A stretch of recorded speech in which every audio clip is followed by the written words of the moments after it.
Allah yang melampaui segala akal, kiranya memelihara hati dan pikiran saudara di dalam Kristus Yesus Tuhan kita. Amin. Saudara-saudara, firman Tuhan yang menjadi khotbah di minggu ini diambil dari surat Rasul Paulus kepada jemaat di Roma, pasal 4 ayat 13 sampai ayat 25. Demikian firman Tuhan. Sebab bukan karena hukum Taurat telah diberikan janji kepada Abraham dan keturunannya bahwa ia akan memiliki dunia, tetapi karena kebenaran berdasarkan iman. Sebab jika mereka yang mengharapkannya dari hukum Taurat menerima bagian yang dijanjikan Allah, maka sia-sialah iman dan batallah janji itu. Karena hukum Taurat membangkitkan murka, tetapi di mana tidak ada hukum Taurat, di situ tidak ada juga pelanggaran. Karena itulah kebenaran berdasarkan iman supaya merupakan kasih karunia. Sehingga janji itu berlaku bagi semua keturunan Abraham, bukan hanya bagi mereka yang hidup dari hukum Taurat, tetapi juga bagi mereka yang hidup dari iman Abraham, sebab Abraham adalah bapa kita semua. Seperti ada tertulis, engkau telah kutetapkan menjadi bapa banyak bangsa, di hadapan Allah yang kepadanya ia percaya, yaitu Allah yang menghidupkan orang mati dan yang menjadikan dengan firman-Nya apa yang tidak ada menjadi ada. Sebab sekalipun tidak ada dasar untuk berharap, namun Abraham berharap juga dan percaya bahwa ia akan menjadi bapa banyak bangsa. Menurut yang telah difirmankan, demikianlah banyaknya nanti keturunanmu. Imannya tidak menjadi lemah, walaupun ia mengetahui bahwa tubuhnya sudah sangat lemah karena usianya telah kira-kira 100 tahun dan bahwa rahim Sarah telah tertutup. Tetapi terhadap janji Allah ia tidak bimbang karena ketidakpercayaan, malah ia diperkuat dalam imannya dan ia memuliakan Allah dengan penuh keyakinan bahwa Allah berkuasa untuk melaksanakan apa yang telah ia janjikan. Karena itu hal ini diperhitungkan kepadanya sebagai kebenaran. Kata-kata ini yaitu hal ini diperhitungkan kepadanya tidak ditulis untuk Abraham saja, tetapi ditulis juga untuk kita. Sebab kepada kita pun Allah memperhitungkannya karena kita percaya kepada Dia yang telah membangkitkan Yesus Tuhan kita dari antara orang mati, yaitu Yesus yang telah diserahkan karena pelanggaran kita dan dibangkitkan karena pembenaran kita. Demikianlah firman Tuhan. Saudara-saudara yang dikasihi Tuhan kita Yesus Kristus, biasanya kalau setelah pemilihan pilkada atau pemilu, ada perhitungan quick count. Dan quick count ini dipercaya, biasanya ada di situ, rating errornya ada 0 atau 1% atau berapa, keakuratannya dipercaya. Memang saudara-saudara, matematika adalah ilmu eksak atau ilmu pasti. Jadi segala sesuatu nampaknya pasti dengan ilmu matematika. Tapi saudara-saudara, saya ingin memberi sedikit cerita tentang matematika. Gini dikatakannya, ada orang berkata gini, seorang profesor, angka tidak bisa berbohong, kata profesor ini kepada mahasiswanya. Dan itu sungguh-sungguh dia mengatakannya. Dan dia mengambil contoh. Misalnya jika seorang dapat membangun rumah dalam 12 hari, maka 12 orang dapat membangunnya dalam 1 hari. Itu sesuai ilmu matematika. Kemudian mahasiswanya nyeletuk, betul Bapak Profesor, tetapi kemudian 288 orang membangunnya dalam 1 jam. Kan itu perhitungan matematika juga. Kalau 12 satu rumah, maka 12 orang, bisa 12 rumah satu dilakukan oleh 12 orang. Maka 288 orang dapat melakukan membangun rumah 1 jam. Dan 280 orang dapat membangun rumah dalam 1 menit. Itu hitungan matematika. Dan 1.036.800 dapat melakukan dalam 1 detik. Itu ada hitungan matematiknya. Dan mahasiswa itu bilang, saya tidak percaya.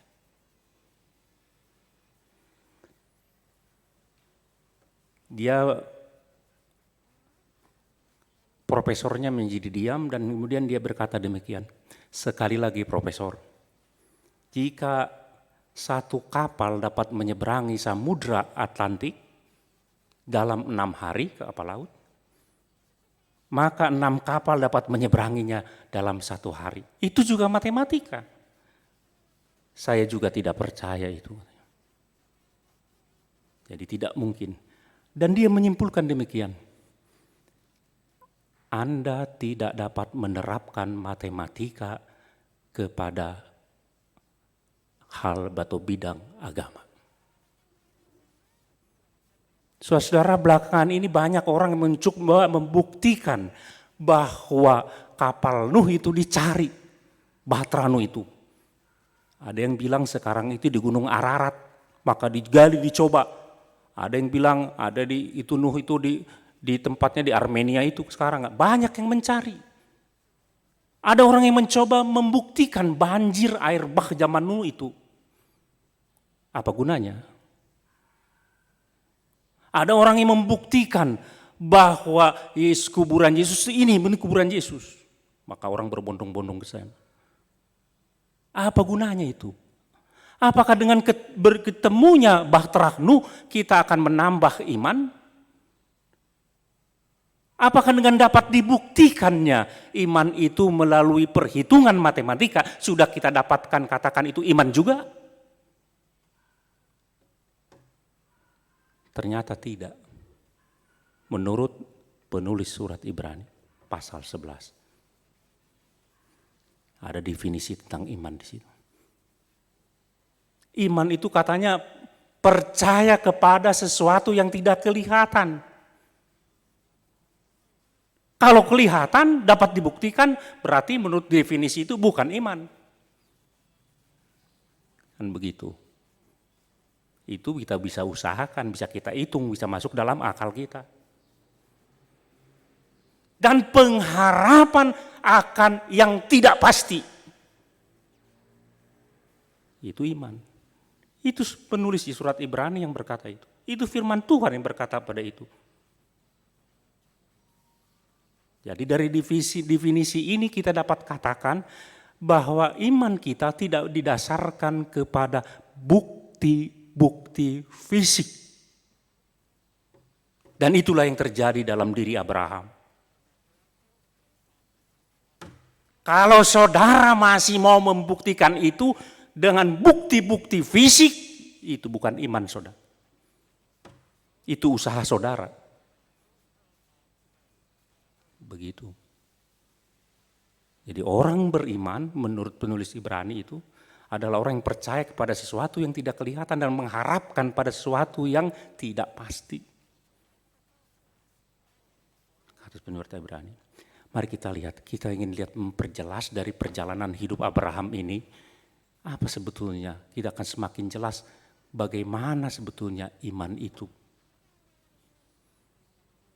Abraham disebut bapa semua orang percaya. Itu dalam teks kita. Dalam kitab suci itu dikatakan, Abraham adalah nenek moyang, opuni saluhut naporsya bahasa Bataknya. Bapa dari segala bangsa, bapa dari semua orang percaya, itu Abraham. Tapi lucunya saudara-saudara, ketika dia tua, sudah tua kira-kira umur 100 tahun, ketika dalam perjalanan hidupnya, dikatakan Paulus demikian di surat Roma, imannya tidak menjadi lemah walaupun ia mengetahui bahwa tubuhnya sudah sangat lemah karena usianya telah kira-kira 100 dan bahwa rahim Sarah telah tertutup. Ayat 19. Lihat di situ, saudara. Iman itu tidak logik, tidak sesuai dengan logika kalau di sini. Logikanya kalau sudah 100 tahun ya sudahlah. Apalagi mau diharapkan.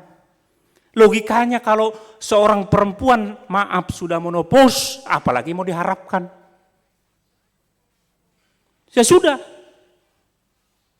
Tapi Paulus berkata, dia tidak menjadi lemah imannya karena ketidakpercayaan kepada janji Tuhan. Di sini kuncinya, saudara-saudara.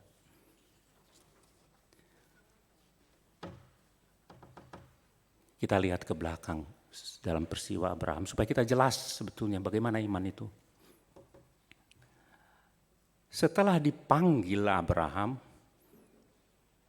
ayat pasal 12, Kejadian pasal 12, ayat 1 sampai 3, itu pemanggilan Abraham. Dia disuruh keluar dari kampung halamannya, dia langsung keluar. Maka dia dikatakan imannya hebat. Dan saudara-saudara kalau kita lihat dalam perjalanan hidupnya, di pasal 15 saja dia sudah mulai ragu-ragu. Pasal 15 baca saudara-saudara, kalau coba baca pelan-pelan nanti. Ketika terjadi kelaparan, dan dia harus mengungsi ke Mesir, saking cantiknya istrinya, dan dia takut dibunuh oleh Firaun, maka dia bilang ke istrinya, nanti kalau ditanya Firaun, bilang saja kau saudara perempuanku. Demi apa? Demi menyelamatkan nyawanya sendiri. Padahal pasal 12 baru saja engkau akan menjadi bangsa yang besar dan engkau menjadi saluran berkat kepada segala bangsa. Tetapi begitu ada ancaman, matilah aku ini. Mate mawon bah, kata dia. Korbankan istri. Untung Tuhan melakukan tanda untuk melarang kepada Firaun. Kemudian setelah berjalan dia semakin menguat lagi. Kemudian setelah lama 20 tahun dari panggilannya dan dia mulai mengeluh. Mengeluh dia. Tidak punya anak, jangan-jangan si Eliezer inilah pembantuku ini yang menjadi ahli warisku. Kata dia. Kemudian kembali Tuhan meyakinkan dia. Abraham, coba lihat bintang di langit. Setelah dilihat, begitulah jumlahnya. Tahu saudara, galaksi Bima Sakti aja itu ada 100 miliar lebih bintang. Coba hitung. 33 tahun kita, kalau kita satu bintang kita tunjuk dalam 1 detik baru bisa ngitung galaksi. Bima Sakti saja, ada galaksi yang lain. Begitu jumlahnya kata dia. Diyakinkan lagi dengan janji. Kemudian ketika malaikat Tuhan datang, dalam 3 orang itu sebelum dia ke Sodom dan Gomora, kan sebelumnya setelah lama datanglah istrinya. Karena sekali lagi sudah batas waktu sudah habis. Mana mungkinlah kalau sudah tutup rahim. Kalau istilah sekarang menopause bisa menjadi mempunyai anak, bisa mengandung. Maka adat istiadat pada waktu itu dipakai oleh Sarah. Kawini saja pembantu kita. Karena dahulu memang begitu. Kalau nyonya besar tidak mempunyai anak, maka pembantu bisa dikawini dan melahirkan anak, maka anaknya jadi hak bagi tuannya.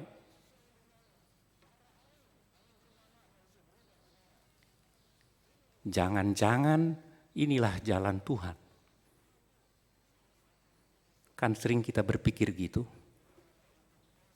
Karena kita tidak mendapatkan apa yang kita inginkan, jangan-jangan dengan mencuri ini jalan Tuhan untuk membantu kita. Kan sering gitu kita. Apalagi orang Batak paling suka itu. Dia mencuri, dia mengambil dari kantornya, dia korupsi, tapi dia bilang ini berkat Tuhan. Kan begitu. Sarah juga mempunyai pikiran begitu.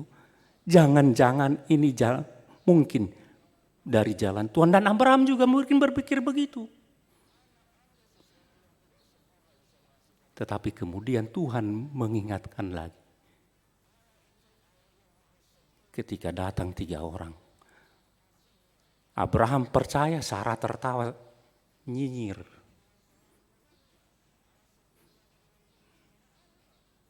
Nah, saudara-saudara, dari sini kita lihat bahwa iman itu mempercayai janji Tuhan yang nampaknya tidak ada bukti-bukti fisiknya, bahkan tanda kutip tidak pasti.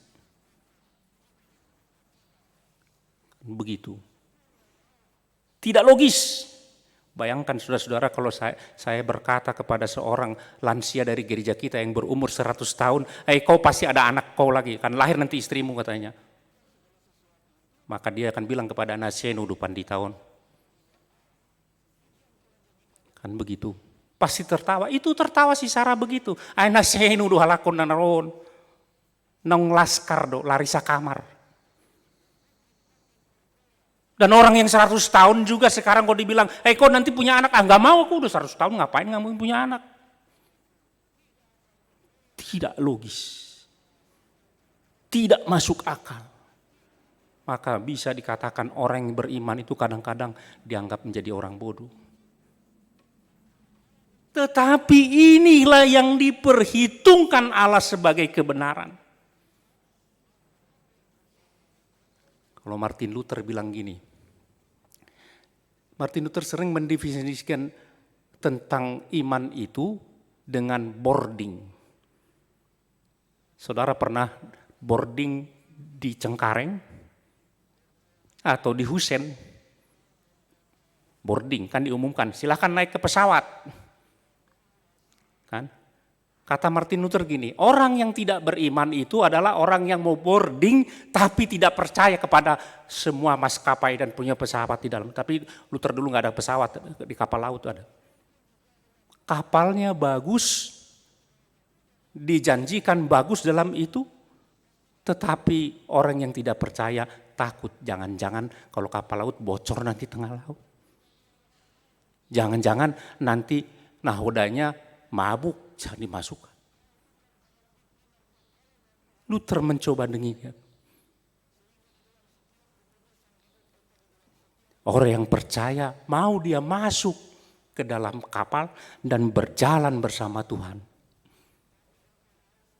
Makanya orang yang percaya, iman yang dibenarkan oleh Tuhan, diperhitungkan dan kebenaran adalah dia percaya kepada Tuhan dan dia menyerahkan hidupnya seperti di atas kapal.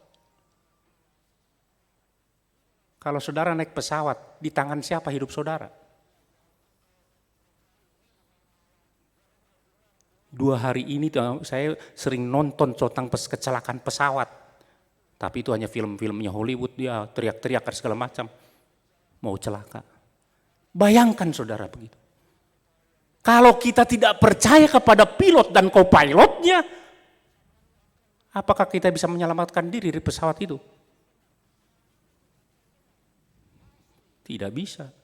Dan itulah iman. Itulah yang diperhitungkan menjadi kebenaran bagi kita.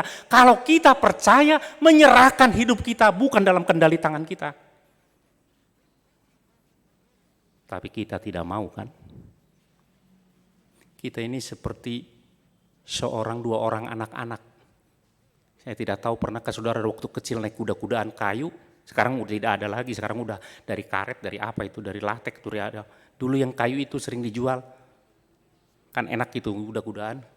Ada dua orang naik kuda-kudaan, yang satu di depan, yang satu di belakang. Kemudian yang di belakang berkata kepada adiknya yang di depan, "Dek, harusnya salah satu dari kita kalau turun dari kuda-kudaan ini, maka kuda-kudaan ini lebih aman, lebih enak dinaiknya. Dan kau turunlah," katanya. Hidup kita juga sering gitu. Kita berkata orang beriman, tetapi berkata kepada Tuhan, "Tuhan, turun kau." Sementara saya mengendalikan hidup saya. Itu bukan orang beriman. Biar enak hidup saya, Tuhan kau keluar dulu, nantilah urusan saya kendalikan diriku dulu. Kan begitu. Abraham mempercayakan hidupnya kepada Tuhan, walaupun kadang-kadang naik dan turun.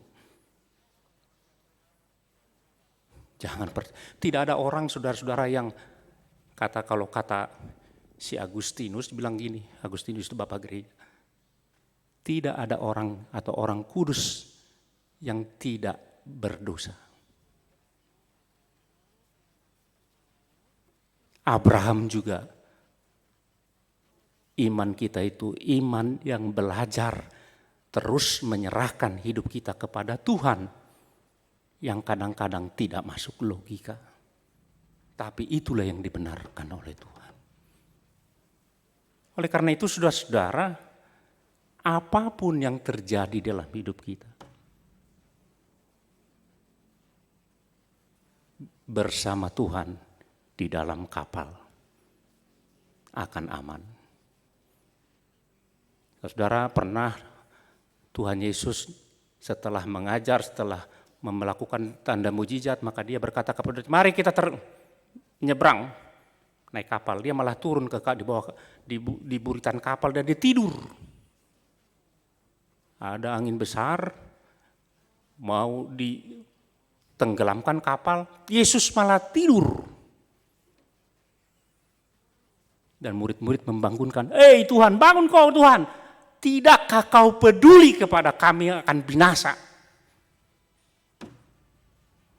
Baca di Markus atau di Lukas atau di Matius ada itu. Kemudian Tuhan bangun, diam angin. Dan kemudian, "Hei kau kenapa masih tidak percaya?"